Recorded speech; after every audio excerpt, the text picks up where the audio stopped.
sabab bo'lib qoldi. Singlim 2020-yilda gematologiya sohasida gematologik bemor bo'lib qoldilar.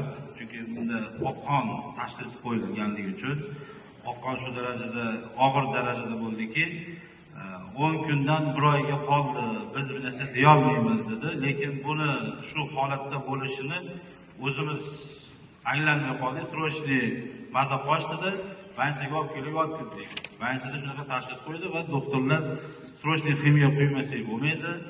Ximiya qo'yib buni tez bartaraf qilmasak bo'lmaydi. Lekin ximiya o'zi aslida davo emasligini bilsak ham ruxsat berdik ximiya olishga va shu mahsulotga shu bir inson orqali kirib kelib qoldida.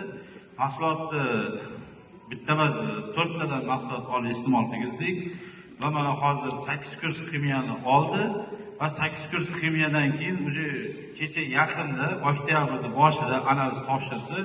Hech qanday kasallik, hech qanday tarzda chunki mahsulotimiz haqiqatdan zo'r effekt berdi. İçishni baland dozada ichkizdirdim. O'zim media xodim bo'lganim uchun, chunki bitta narsada 60 ta deb hisoblangan, chunki hammaga 60 ta narsa bor deb urg'u berilayotgan uchun men 60 tani qo'shib dozani balandroq beraverdim. Va undan keyin Rotlife, Top Force berdim. Mana shularning natijasini kecha yaqinda analiz topshirdik. Oktyabrda boshlarida. Hozir umuman o'zimdaqa bo'ldi va yana qayta hayotga qadam qo'ydi.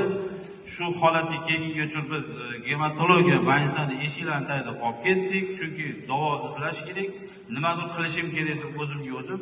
Lekin men onamdan, dadamdan shu kasallikni yashirdim, 3 oy ushlab turdim.